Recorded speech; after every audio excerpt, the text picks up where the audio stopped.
Merhaba sevgili arkadaşlar. Bugün nasılsınız? Umarım hepiniz çok çok çok iyisinizdir. Sevgili gençler, bugün sizlerle arkadaşlar geçen haftalarda işlemiş olduğumuz pozitif, negatif ve tek ve çift tam sayılarla ilgili sorular çözeceğiz arkadaşlar. Sizler için çok güzel sorular hazırladım. Hazırsanız hep beraber başlayalım. Evet, şöyle bir bakalım birinci sorumuza. Gördüğünüz üzere ilk sorumuz arkadaşlar bir sanırım teklik çiftlik sorusu. Yukarıdaki eşitlikte, pardon özür diliyorum. Yukarıda eşit yükseklikte dikdörtgen şeklindeki duvarları tamamlamak üzere özdeş tuğlalardan şekil 1'i tamamlamak için A tane. Bakın şekil 1 burada. Şimdi ne yapmış bu adamlar? Şuralara kadar dizmiş. Bakın hemen şurada 1, 2, 3, 4 tane dizmiş. Şurada 1, 2, 3, şurada 1, 2, 3 tane dizmiş. Yani 4, 3, 3 tane dizmiş. Toplam 10 tane var. Anlaştık mı? Şekil 2'yi tamamlamak için B tane. İsterseniz kodlayalım. Şuraya A tane daha lazımmış. Yani şu kısmı biz doldurabilmek istiyorsak buraya sığabilecek tuğla sayısı A taneymiş. Değil mi? Ama oraya güzel olmayabilir. Şöyle yapalım. Şöyle A tane diyelim. Tamam mı arkadaşlar? Şekil 2'yi tamamlamak için şekil 2'yi de farklı bir renkle alalım. Bakın şurası olsun. Şekil 2'de şu kısım oluyor. Tamamlamak için B tane diyor. O zaman buraya da B tane diyelim. B tane. Peki şekil 3'ü tamamlamak için soruda öyle diyor. C tane lazımmış. Şekil 3'e bakalım. Şöyle devam etsin. Birazcık yazım güzel olmayabilir. Özür diliyorum. Şuraya da ne yapacağız? C tane daha koyarsak tamamlanmış olacak arkadaşlar. Şimdi dikkatinizi çekmek istiyorum. Şekil 1 incelediğinizde, şekil 2'yi ve şekil 3'ü incelediğimizde bakın şu yüksekliklere kadar olan bloklara bakalım. Mesela şu blok ve şu blok ve şu blok. Hep aynı. Şu blokların hepsi birbirinin neye? Aynısı değil mi arkadaşlar? Şu bloklar da aynı şekilde devam ediyor. O zaman ben blokları saysam sizce nasıl olur? Mesela şurada bir blok var. Değil mi? Şurada ikinci blok var. Şurada tabii ki aynı yükseklikte olacak. Şuraya kadar. Değil mi arkadaşlar? Şöyle şurası ikinci blok. Şurası birinci bloktu. Unutma. Şurası ikinci blok. Ve şurası kaçıncı blok? Üçüncü blok ama üçüncü bloğu yanlış gösterdim. Şöyle üçüncü blok. Peki ben her bir bloğun her birine bakın geri alalım. Her bloğu yani şuralara şu bloğa n tane. Şu bloğa da yine n tane. Şu bloğa da yine n tane koysam. O zaman a sayısı şöyle bir sayıya eşit oluyor mu? 3n ama bir de fazladan şurada bakın 2 yer daha var. Artı 2 desem. Bu bir. Bakın şuraya kadar neydi zaten? Şuraya kadar her biri n tane. Burada da yine n tane. Değil mi? Bakın burada da n tane. Etti 2n. Burada da n tane. Etti 3n ve burada da 4n. Yani şekil 2'den b tane lazım diye bana. B'yi de şöyle tanımlasam 4n. Ama bir de 3 tane daha ihtiyacım var. Bakın şurada artı 3 diyebilir miyim? Şimdi devam edelim. Şekil 3 tamamlarken burada n tane. Burada 2n tane oldu artık. Aynı yükseklikte olacak. Şurası 3n. Şurası 4n ve şurası da en son olarak 5n artı 1 desek biz c ifademize olmaz mı? Bence de olur. Değil mi? Şimdi buna göre aşağıdaki maddeleri yorumlamaya başlayalım isterseniz. Hemen devam edelim. Buna göre diyor a artı b eksi c. Bu arada ne diyor bakın soru her zaman çift tam sayıdır diyor. A artı B eksi C. Bu işlemi yapabiliriz bence. Ne yapalım? Birinci madde için A ile B'yi toplayalım. Bakın A ile B'yi toplarsak birinci madde için 7n değil mi? Artı kaç gelir? 5. C'mizin de bunlardan çıkarttığımızı düşünün. C'miz de buydu. Değil mi arkadaşlar? Eksi 5n eksi 1 çıkarttığım için ve şu ikisini işleme soktuğumda 2n ve şu ikisini işleme soktuğumda artı 4 oldu. Şimdi 2n artı 4 nasıl bir sayı? Tabii ki n tane dediğim için küsürlü olmuyor. Yani demek ki n bir tam sayı oluyor. Değil mi? Bu tam sayı oluyorsa 2n nasıl bir sayı oluyordu kesinlikle? Çift olmuş oluyordu. 4 de çift sayı değil mi arkadaşlar? İki çift sayının toplamı çiftti. O zaman birinci maddenin garanti cevabı neymiş? Çiftmiş. Bence hallettik gibi geliyor. Şimdi ikinci maddeye bakalım. B ile C'nin toplamı diyor. Bakın B burada ve C de burada. Değil mi? Toplayalım bakalım. B artı C ifadesi ne yapıyor? Şuraya ikinci madde diyelim.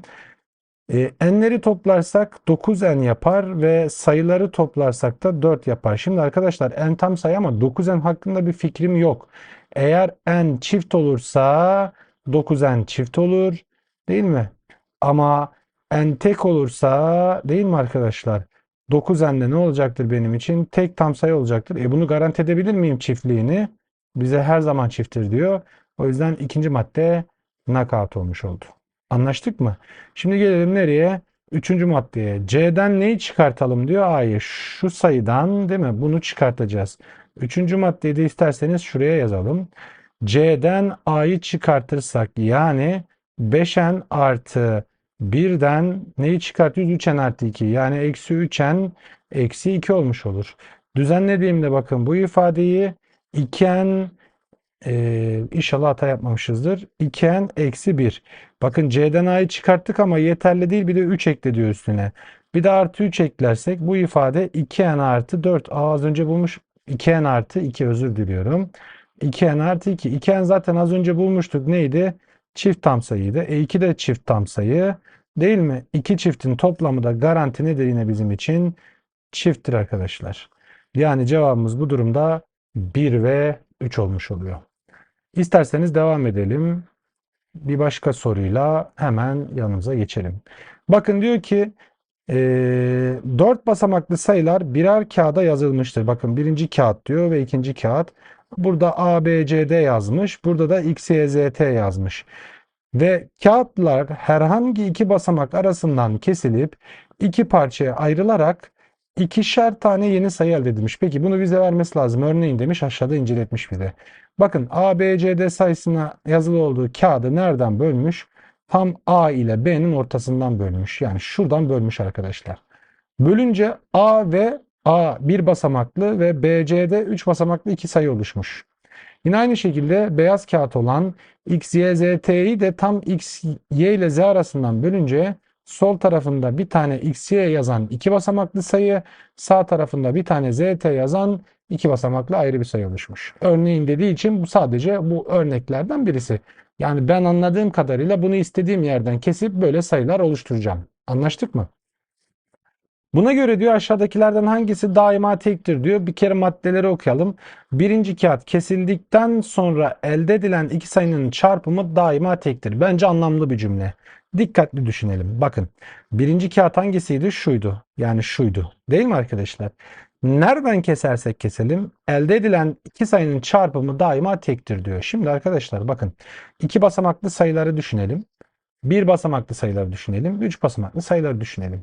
135 sayısı. Bakın son basamağımız tek olduğu için sayının kendisi de ne olmuş oluyor? Tek olmuş oluyor. Ne bileyim 134 deseydim son basamağım 4. Basamağım 4 çift olduğu için sayının kendisi de ne olacaktı benim için? Çift. Bakın 3 basamaklı da fark etmiyor. 2 basamaklıyı alalım 65 mesela. Son basamak tek sayı olduğu için değil mi arkadaşlar? Sayının kendisi de ne olacaktı? Tek. 64 mesela 4 çift tam sayı olduğu için 64 de yine ne olacaktı? Çift olacak. O zaman bu işi kim belirliyor basamaklı sayılarda? Kim belirliyormuş arkadaşlar? Son basamak belirliyormuş. Şimdi şu ABCD kağıdını temsilen şuraya çizelim sizle tekrardan. A, B, C, D kombinasyonları düşünelim. Peki siz buradan bölmüş olsaydınız bir tane A bir basamaklı ve 3 basamaklı C'de olacaktı. Şimdi bu sayıları çarptığınız zaman daima sonucun tek gelmesini istiyorsanız her ikisinin de ne olması gerekir? Bunun da tek, bunun da tek. Eğer bu şekilde bölersek A'nın kendisi tek ve buradan da sayının kendi tek olduğu için D de tek oluyor. Bakın hemen bir kesim yaptım. A ve T'yi tek bulabildim. Peki işi değiştirelim. Şuradan bölmüş olalım. AB sayısı çarpı bir de ne oluşturduk bakın. CD sayısı oluşturduk. Ve bu çarpımın da daima tek olduğunu söylüyorsan o zaman hem AB tek olmalı hem de CD tek olmalı. Doğru mu? Bu durumda B de tek, C de tek. A tekti, D tekti, C de tek. B de tek çıktı. Buradan bölelim bu sefer. A, B, C 3 basamaklı sayısı ve D tek basamaklı sayısı. Bunları çarptığın zaman cevap tek ise yine aynı mantıkla D de tek ve C de tek olmuş olacak. Ulan o zaman kısaca buradaki Bütün rakamlar tek olmak zorunda. Mantıklı mı? A'yı, B'yi, C'yi nereden kesersem keseyim hep tek sayıyı çarptığımda geliyorsa, değil mi kardeş? O zaman ne alması lazım? Birinci maddeden anladığım her şey tek burada, değil mi? Yani A'da tek. Güzel yazamıyorum bugün. Niye böyle bilmiyorum ama bakalım. Hem A, değil mi? Hem niye yazıyoruz? Çünkü bir tane yazmayacağız. A tek, B tek, C tek ve D tek. Hepsi tek. Doğru mu arkadaşlar? Bunu notumuza aldık şimdi şu anda. Devam edelim.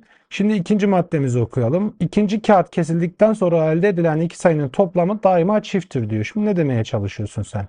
İkinci kağıdımızda temsilen şuraya yine bir tane çizelim. Olur mu arkadaşlar? Hemen sayımızda x, y, z ve ne yazalım buraya? T yazalım. Şimdi bunu da istediğim yerden kesebiliyordum ama bu sefer bakın iki sayının toplamından bahsediyor. Bu biraz işimizi zorlaştıracak. Anlaştık mı? Mesela buradan kessek hangi sayılar oluşur? X ve Y, Z, T sayısı. Bunların ikisinin toplamı daima çift ise topladık mı? Hocam o zaman ya bunun ikisi de tektir. Çünkü tek ile tekin toplamı ne yapıyordu? Çift. Değil mi? Yine aynı şekilde ayıralım. X ve kimdi? Y, Z, T. Doğru mu? Ya bu çifttir. O zaman bu da çift olmalı ki sayı çift olsun ve toplamı da yine ne gelsin? Çift. O zaman burada da şöyle bir mantık oluyor sanki. Nereden ayırırsam ayırayım. Tamam belki X'in, Y'nin, Z'nin, T'nin tek mi çift mi karaktere sahip bir rakam olduğunu bulamıyorum. Ama herhangi ikisinin toplamı hakkında bir fikrim oluyor. Şöyle düşünün bakın az önce X ve T için konuştuk ya. X ve T'nin tek olduğu durumda ikiye böldüğümüz X ve Y, Z, T sayılarının her ikisi de tek oluyordu değil mi? Hem bu tek hem de bu tek oluyordu. Ya şöyle olsaydı yine bu sayıyı buradan böldüğümüzde x ve y, z, t sayıları olup bunun çift, bunun da çift olduğunu düşünsek sayıların her ikisi de çift olacaktı değil mi? Ve yine toplamları bizim için bir çift tam sayı olacaktı. Ve zaten istediğim şey de zaten bu ikinci maddede oydu. O zaman ben ikinci madde için nereden bölersem böleyim, tamam mı? Bakın nereden bölersem böleyim. X virgül y virgül z virgül t'den herhangi ikisinin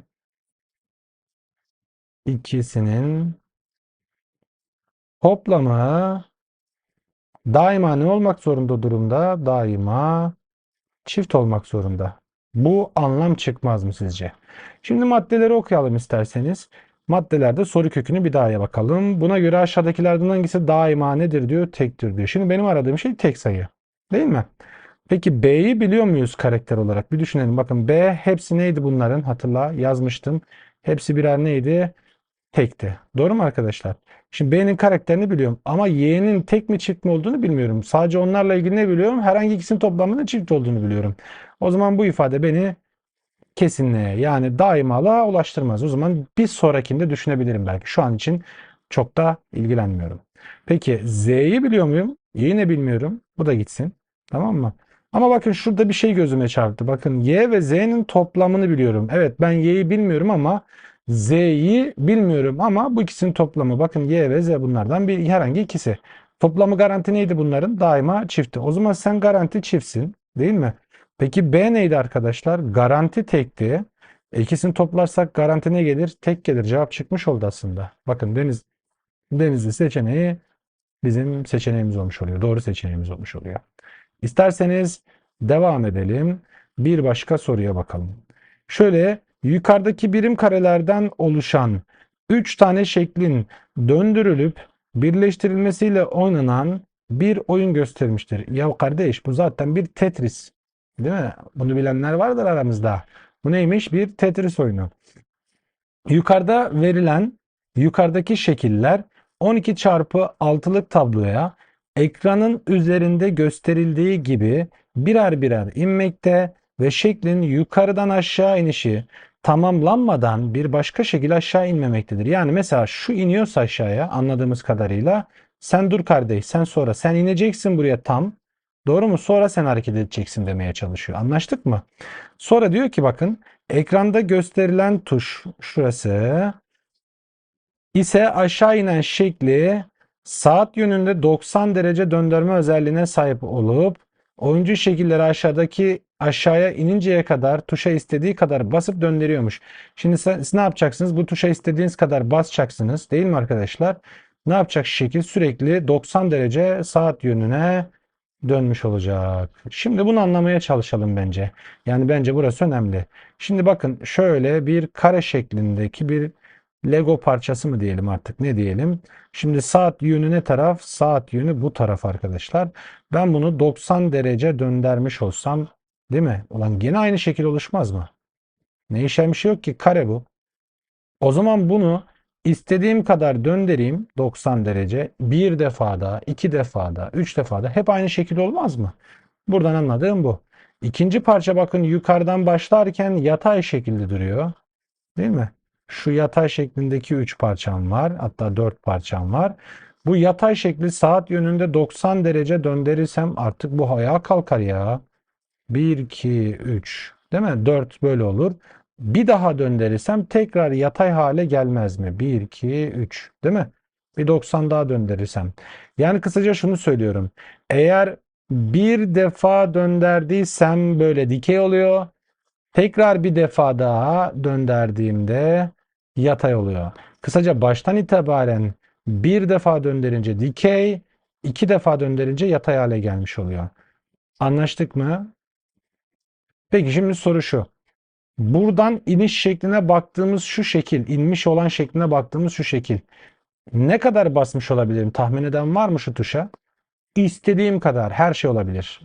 Ama bakın, şu yatay olan şekli şu dikey halde indirmişsem aşağıya, bakın burada her şey olamaz işte. Bir defa bastığımda, yani tek defa bastığımda dikey hale gelmiyor muydu? Çift defa bastığımda da yatay hale geliyordu. Yatay olanı dik hale getirebilmek için o zaman sarı olan kısma ben tek defa basmam lazım. Anlaştık mı?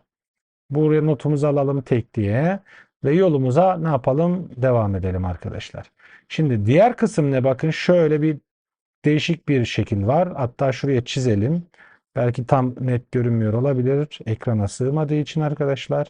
Şu şekilde gösterelim. Şu şekilde bir şeklimiz var. Bu ilk hali, yani şu yukarıdaki hali. Tamam mı arkadaşlar? Bunu aşağıya nasıl indirmişiz? Aşağıda şu şekilde gelmiş. Bu da önemli aslında, değil mi?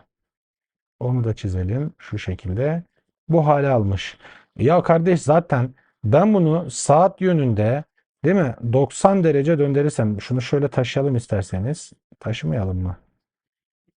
Vazgeçtim, kalsın orada. Tamam mı? Şu saat yönünde 90 derece bir defa döndürürsem zaten aşağıdaki yeşil şekil oluşur. Bir defa döndürürsem, yani ikinci defa döndürürsem de ne olur yine? Yukarıdaki şekil olur. O zaman şöyle bir bakalım. Dikey şeklindeyken yatay şekle geliyorsa, o zaman yine bir defa, üç defa, beş defa. O zaman senin için de tek sayıda ne yapmam lazım? Basmam gerekiyor. Anlaştık mı? Şimdi zaten soruda görüyorsunuz, yatay olan şekil için A kez diyor. Şimdi yatay olan şekil şuydu. A kez dediği için onu da ben tek sayı kadar döndürmem lazım derken, o zaman A'mızın cevabının ne olduğunu söyleyecek bize? Tek olduğunu söyleyecek. Kare şeklinde olan şekil için B kez. Bu ne olabiliyordu? Her şey olabiliyordu. Her şey olabiliyordu. Anlaştık mı? Şöyle yan yana ikili birleşmiş haldeki şu şekil için kaç defaydı? Yine tek defa. O zaman C'mizin cevabı ne olmak zorunda? Yine C'mizin cevabı tek sayı olmak zorunda. Şimdi yan tarafa devam edelim. Basıldığında ekrandaki görüntü oluşuyormuş. Bakın zaten onu söyledik. Biz de öyle dedik soru için. Buna göre diyor hangileri doğrudur diyor. Bakın, A artı C çarpı B çarpımının sonucu çifttir diyor. A ile C'nin toplamı ne gençler? Bakın, A tekti. C neydi? O da tekti. Bu ikisinin toplamı ne yapar? Şurası çift. B istediği kadar olsun. Şu toplam çiftse cevap ne gelir? Benim için çift tamsayı gelir. Bunu not alalım mı? Birinci madde doğru yani. Devam edelim. Tuşa toplamda 100 kez basılsaydı diyor, B çift olurdu diyor. Şimdi gençler, tuşa A defa basmadım mı? B defa daha bastım, C. Bunların toplamının 100 olmasını istiyor kısaca. Şimdi A neydi benim için? Tekti. C neydi? O da tekti. Toplamları ne yapar? Çift. O zaman B ne olmalı ki şu üçünün toplamı 100, yani gene çift tam sayı olsun. Tabii ki çift olmak zorunda. Yani B maddesinin çift olması da doğru. Şimdi C üzeri B artı A toplamının sonucu da çifttir diyor. Onu da şuraya yazalım isterseniz. C üzeri B artı A. Ya gençler, hatırlarsanız B zaten pozitif olmak zorunda. Bir defa iki defa ile başlıyorsunuz ya olaya. Değil mi? O zaman ne olacak? C tabanına bağlı bir hareket olacak burada. C'miz neydi bizim? Tek sayıydı. O zaman C üzeri B'de ne olacaktır yine? Tek olacaktır. Baştaki A'mız neydi yine bizim? A'mız da tekti. İki tek sayının toplamı ne olacak yine? Çift olacak. O zaman üçü de doğru diyeceğiz arkadaşlar. Tamam mı? Şekiller biraz büyük olduğu için ekrana sığdırmaya çalışıyorum. Sizden özür diliyorum. Yapabildiğimin maksimumunu yapmaya çalışıyorum. Tamam mı arkadaşlar? Devam. Şimdi bir başka soru var. İfadelerinden hangileri daima doğrudur diye sormuş bize. Birinci öncülde 3 üzeri 43. Hemen ben kuvveti inceliyorum. Kuvvet pozitif mi arkadaşlar? Evet. O zaman tabana göre hareket edecektir. O zaman 3 üzeri 43 benim için nasıl bir sayı? Tek tam sayıdır. Anlaştık mı? Yine bak aynı mantıkla 5 üzeri 14'te ne olacaktır benim için? Tek olacaktır. Ve artı 1 var. Lan 1 de tek sayı. O zaman şu mevzu olmadı mı? Bakın. Tek çarpı tek artı tek oldu. Peki tek artı tek neydi? Çift tam sayı değil miydi?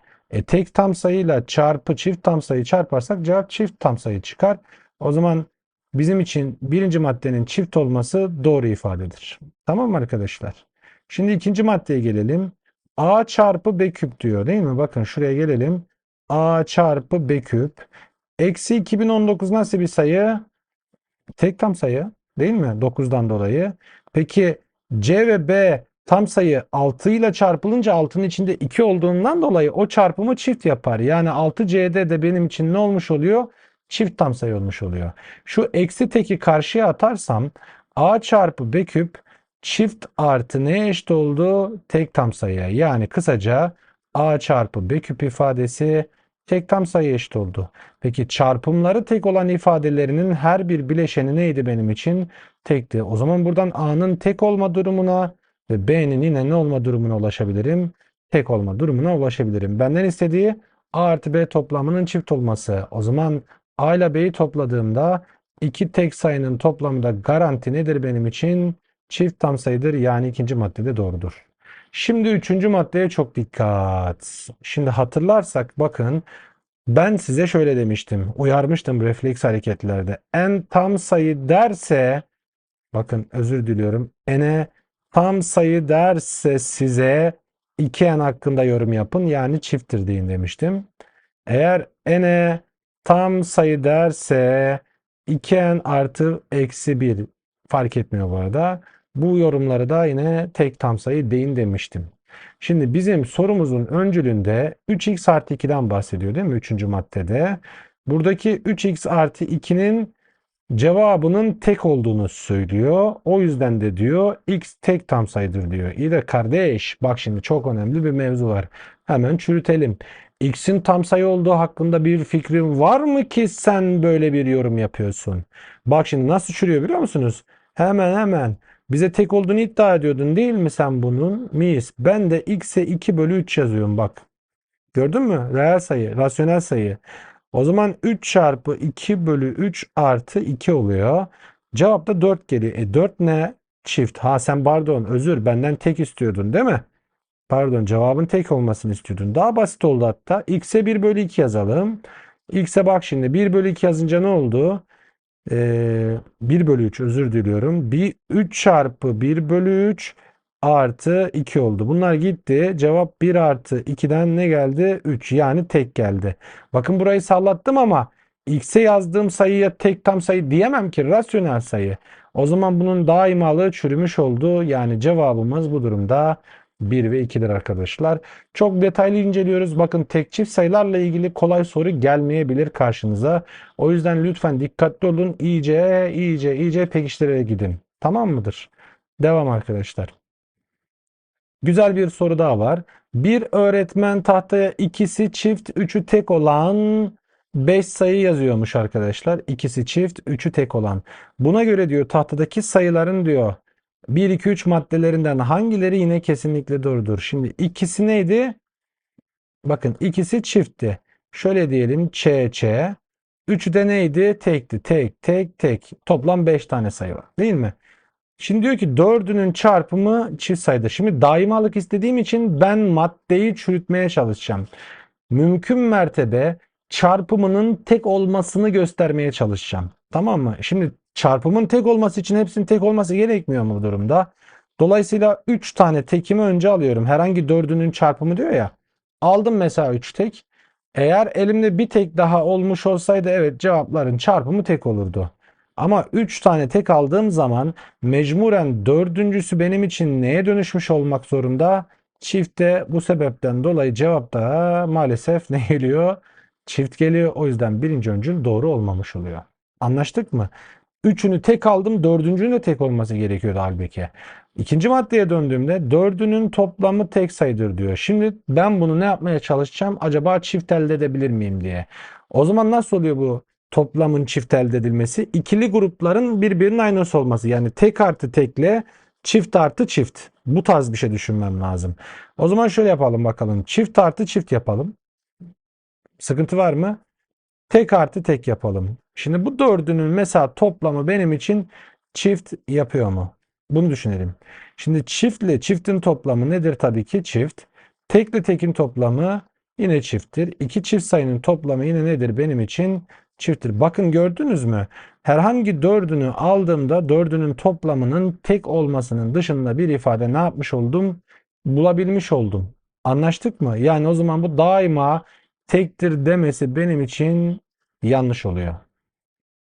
Sorun var mı? Ben anladığınızı düşünüyorum. Ve son maddeye gelelim. Bakalım o doğru mu? Evet. Ama dördünün toplamı tek sayıdır derken evet. Çift bulabildik mi? Bulduk. Evet.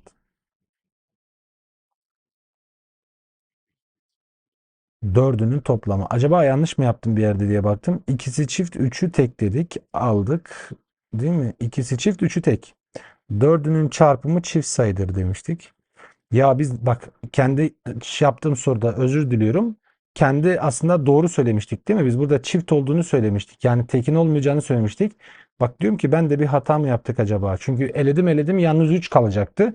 Halbuki biz ona doğru dememize rağmen değil mi arkadaşlar? İşareti yanlış diye aldığımız için şu an kafam karışmıştı. Tamam şimdi doğru gidiyoruz. Devam edelim. İkinci maddeyi eledik. 2 ile işimiz yok değil mi? Şunlar gitti. O zaman cevap zaten ya A'dır ya da D'dir bu durumda ki D olmasını ümit ediyorum. Tamam mı? Üçüncü maddede beşinin toplamı beşinin çarpımından farklıdır. Çok değişik bir cümle değil mi? Şimdi ben beşini toplasam. Bakın çift artı, tek artı, tek artı tek. Bir de beşini çarpsam acaba gerçekten farklı mı? Çift çarpı, çift çarpı, tek çarpı, tek çarpı, tek. Şimdi bu ikisinin toplamı çift. Bu ikisinin toplamı da çift. Bu çift, bu da çift, bu da tek. Şu ikisinin toplamı tekrar çift. Burası yine tekrar tek. Bu ikisinin toplamı ne oldu? Bakın tek.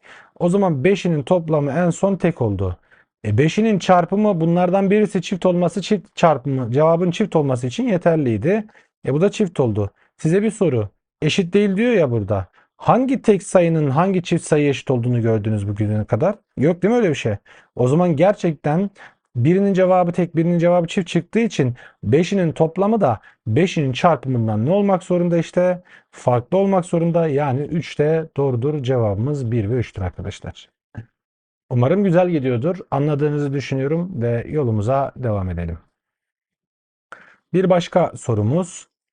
Yine diyor ki Bilgehan ve Mahmut'un bakın Bilgehan ve Mahmut'un tek bir zarla oynadıkları zar oyunu ile ilgili aşağıdakiler bilinmektedir diyor. Küp şeklindeki zarın yüzeylerinde birden 6'ya kadar 6 dahil sayılar bulunmaktadır. Yani bu bildiğimiz herhangi bir işte tavlada oynadığımız zarla aynı değil mi? Her bir zarı bir defa atıyormuş. Her biri zarı bir defa atıyormuş. Aynı sayı aynı gelirse berabere kalıyorlarmış. Gelen sayıların toplamı çift ise küçük atan oyunu kazanıyormuş. Bakın çok önemli bir cümle. Bunu bir işaretleyelim. Gelen sayıların toplamı tek ise de büyük atan oyunu kazanıyormuş. O soruyu burası ele verecek. Şu iki madde var ya çok önemli, çok kıymetli. Geri taraf bildiğimiz bir şey. Zorlanacağımız bir durum yok. Şimdi Bilgehan'ın attığı zar 4 geldiğine göre demesi bizi de işimizi biraz daha kolaylaştırıyor. O zaman şöyle diyelim. Bilgehan bir şey atsın. Öbürü kimdi? Mahmut'tu. Mahmut da başka bir şey atsın. Mahmut. Tamam mı? Bayılıyorum bu soru yazarlara ve soruları yazan arkadaşlarımızın şu isimlerine. Tamam mı? Şimdi Bilgehan'ın ve Mahmut'un sayıları altına yazacağız yine tabloda. Ama iki şartım vardı.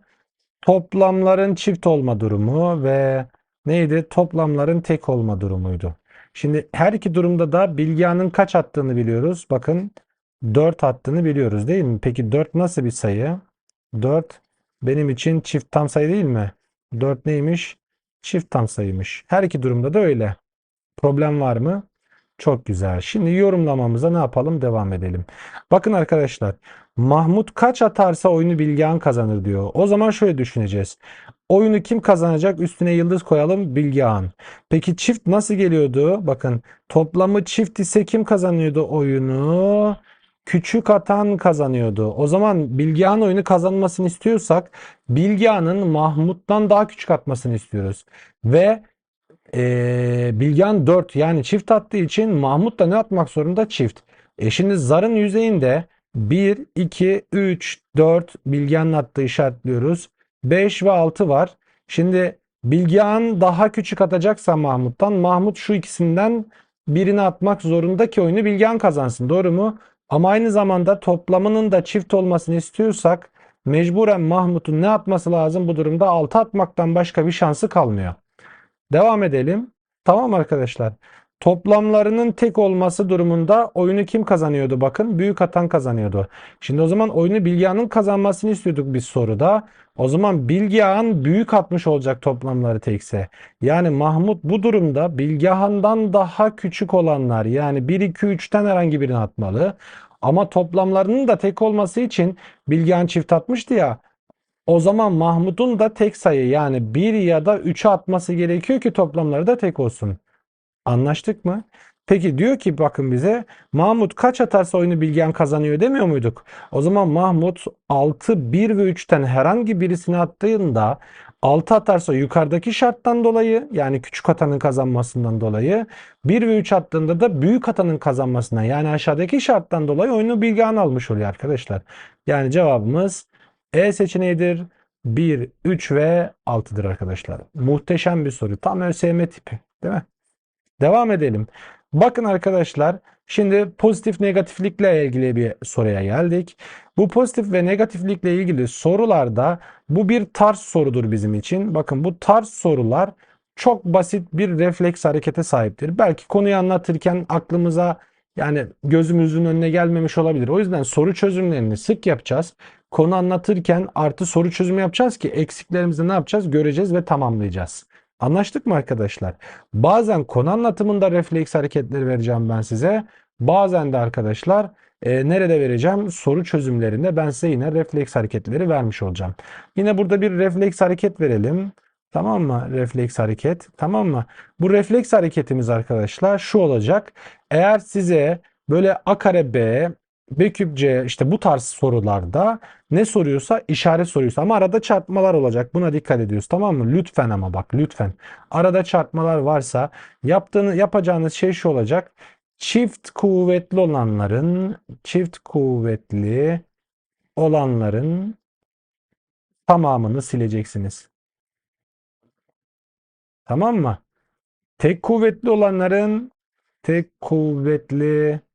olanların ise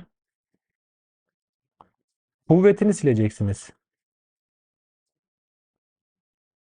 Ve soruyu ona göre yorumla.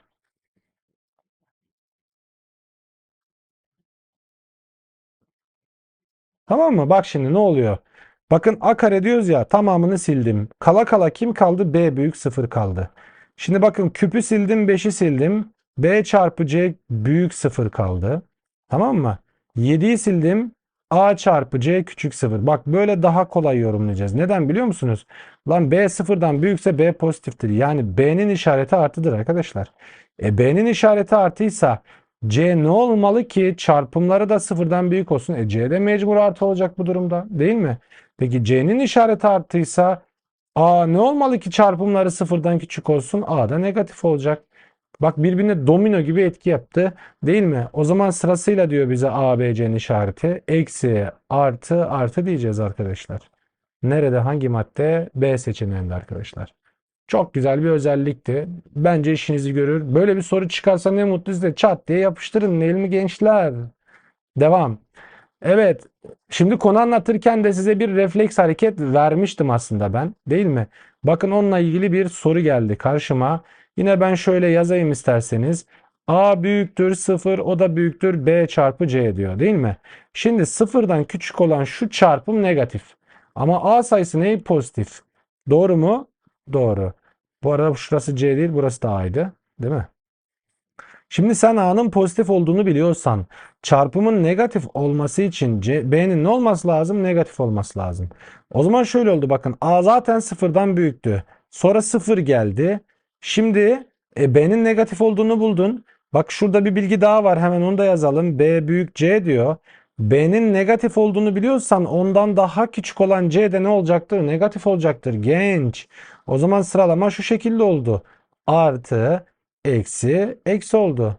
Bana sorduğun şey ne? Aşağıdakilerden hangisi kesinlikle pozitiftir diyorsun. Şimdi A'nın işareti neydi benim için? Artı. C neydi? Eksi. Çarpımı eksi olur kardeş. Yani bu gitti. Peki A neydi? Artı. B neydi? Eksi. C neydi? O da eksi. Üçünün çarpımı da pozitif gelir. Çünkü şu eksi ile eksinin çarpımı artı, diğer artıyla çarparsak cevap pozitif olur. Uzaklaşmama gerek yok. B seçeneği doğru cevaptır. Devam edelim. Şimdi bir başka sorumuz var gördüğünüz üzere. X sıfırdan farklı gerçel bir sayı olmak üzere aşağıdaki tabloda ABCD sayıları gösterilmiştir. Buna göre aşağıdaki işlemlerden hangisinin sonucunun işaretinin bilinmesi çok önemli bak. Sonucunun işaretinin bilinmesi. Cümleler önemli arkadaşlar. Matematiği Türkçe'yi matematikten ayıramazsınız. Anlaştık? X'in işaretinin bilinmesine bağlı değildir. Şimdi bu cümleyi anlayalım mı? Sonucun işaretini bilmem X'in işaretine bağlı olmayacak. Bu ne anlama geliyor? Düşünün biraz. Yani X'in işaretine bağlı değilse X'in işaretini değiştirdiğimde sonuç asla değişmeyecek demek. Anlaştık mı? O zaman benim için çok kolay bir şey yapıyorsun sen. Aşağıdaki işlemlere X'e değer vere vere çözebilirim kardeş ben bunu. Mantıklı değil mi? Bak şimdi A çarpı B diyorsun değil mi bana? Önce onu bir bulayım. Bakın A dediğimiz ifade parantez içinde eksi x kare iken b dediğimiz ifade ne benim için? X küp. Şimdi şu parantezin dışında olsaydı şu iki buradaki eksiyi pozitife çevirecekti artıya ama içinde olduğu için bu eksi x kare ile bu ikisini çarptığımızda tabanlar aynıysa üstleri ne yapıyorduk? Topluyorduk. Şimdi burada siz bakın x'e eksi 1 verirseniz şöyle oluyor. Yani x yerine eksi 1 yazarsanız eksi eksi 1'in 5. kuvvetinden cevap artı 1 geliyor. X'e artı 1 verirseniz ise eksi artı 1'in 5. kuvvetinden cevap eksi 1 geliyor. Bakın x'in işareti değişince sonuç da değişti. Yani aslında aradığın cevabın bu olmadığını anladım. Ben x'i değiştirdiğimde ne değişmeyecekti? Sonuç değişmeyecekti hani. Devam edelim mesela. B seçeneğini inceleyelim. A ile C'yi çarp diyor. Peki A'mız neydi? A'mız eksi parantez içinde x'in karesiydi. Yani şu şekildeydi. Değil mi? B'miz miydi? C'miz neydi arkadaşlar? C'miz de bakalım. O da eksi x'in parantez dışı karesi. Bakın bu zaten x kare yapar. Bu da eksi x karedir. A ile C'yi çarparsak biz A çarpı C'ye buradan eksi x üzeri 4 yapar. İsterseniz şurada yorumlayalım. Şimdi bu eksi x üzeri 4 ifadesi ne anlama geliyor? Değil mi? Şimdi x'e ben eksi 1 verirsem şöyle oluyor bakın. Eksi 1'in 4. kuvveti. Şurası pozitif yapar çünkü parantez içi kuvvet var. Yani artı 1 yapar. Bir de önüne tekrar eksiyi koyarsak eksi 1 cevabına gelmiş oluyoruz. X'e bu sefer artı 1 verirsek eksi artı 1'in 4. kuvvetine cevap gene eksi 1 çıkıyor. Ya sen muhteşemsin. İkinci maddede soruyu buldum bak. Gördün mü? Devam etmene gerek yok. X'in işaretini, karakterini değiştirdim ama cevap değişmedi. Tam da istediğim bu değil miydi benim? Cevap B seçeneği. Devam arkadaşlar. Bir başka sorumuz geldi karşımıza. Yine bakın B sıfırdan o da bu şekilde demişiz. Buna göre aşağıdakilerden hangisi negatiftir diye sormuş. Aslında az öncekine benzer bir ifade değil mi? Bakın B sıfırdan büyükse pozitiftir. B sıfırdan büyükse peki A ne olmalı ki çarpımları sıfırdan küçük yani negatif olsun? A'nın cevabı negatif olmak zorunda. Yazdık mı? A'nın cevabı sıfırdan küçükken B'nin cevabı da sıfırdan büyük diyor. Şimdi iddiası şu adamın B artı 2 hangisi negatif olur diye soruyor. Tamam mı? B artı 2 negatif olabilir mi? Ya kardeş B pozitifti. Ya git salla ya. De ki 3 yaz mesela. 3 artı 2 cevabı ne? 5. Lan zaten pozitif olan bir sayıda pozitif olan bir sayı topluyorum. Bu değil kardeş. Tamam mı? Şimdi gelelim A'ya. A negatifti ya. Şimdi dikkatli yerine yaz. 1 eksi bak hep böyle yapıyoruz. 1 eksi A'ya negatif bir şey yazacağım ya ben. Parantezli yazacağım. Eksi 3 yazayım mesela. 1 artı 3 gene cevap 4. Yani pozitife dönmüş olur. Anlaştık mı? Bu da değil. Bak A kare A ne olursa olsun parantez çift kuvvet gibi düşünebilirsiniz bunu. Bu sayı pozitiftir arkadaşlar. Çünkü sıfır değil çünkü A. Peki B neydi? O da pozitifti. Çarpımlara ne olur? Yine pozitif olur. Bu da değil. Peki B pozitifti. Pozitif olan 2'ye bölersem gene pozitif olur. Bu da değil. Bir bakıyoruz hiçbiri de olmuyor. Değil mi? Bu arada ben soruları yeni çözüyorum. Yani çoğunu yeni çözüyorum bu arada. Beraber çözüyoruz. Her şeyi beraber yapacağız. Tamam mı arkadaşlar? B ne burada? Pozitif. A ne? Negatif. Negatifin işte mesela eksi bir diyelim. Eksi birin kübü ne yapar? Yine eksi bir yapar. O zaman burası pozitif. Burası negatif oldu. Neyse ki kurtardı abi bize. Tamam mı? Bu çarpımda ne oldu? Negatif olmuş oldu. Yani cevabımız E seçeneğidir diyeceğiz. Devam. O güzel. Sorularımız bitmiş. Devamı yok demek ki. Arkadaşlar, beni dinlediğiniz için teşekkür ederim. Kanalıma abone olmayı unutmayın. Destekleyin. Siz destekledikçe ben de daha çok video çözesim geliyor. Soru çözesim geliyor. İnanın sizlerle beraber çalıştığım zamanlar olacak. Tamam mı? Güzel güzel öğrenelim. Her zaman öğrenelim. Sizler için yapacağız bunları. Gündelik olarak takip etmeye ve tekrar tekrar izlemeye devam edin. Burada en önemli mevzu özellikle TYT konuları için refleks hareketler çok önemli. O hareketler sizin aslında kodlamanız olacak. Soruları gördüğünüzde o kodlamayla cevap vereceksiniz arkadaşlar. Evet bizler ezbere karşıyız. Ama şöyle bir şey de değil. Mantıklı ezbere biz asla karşı değiliz. Biz bir şeyin mantığını da aklımızda tutalım. Onlar için ayrı bir video konusu olacak zaten bunlar. Biz her şeyi mantığını da aklımızda tutalım. Her şeyi kafamıza yer ettirelim. Ama hızlanmamız açısından bazı şeylerde maalesef böyle kodlamamız gerekiyor. Hızlı tepki vermemiz gerekiyor. Sizlerle yavaş yavaş konuları uzata uzata hiç acelemiz yok. Bu videoları çekmiş bulunacağız arkadaşlar. Hoşça kalın, sağlıcakla kalın. Görüşmek üzere.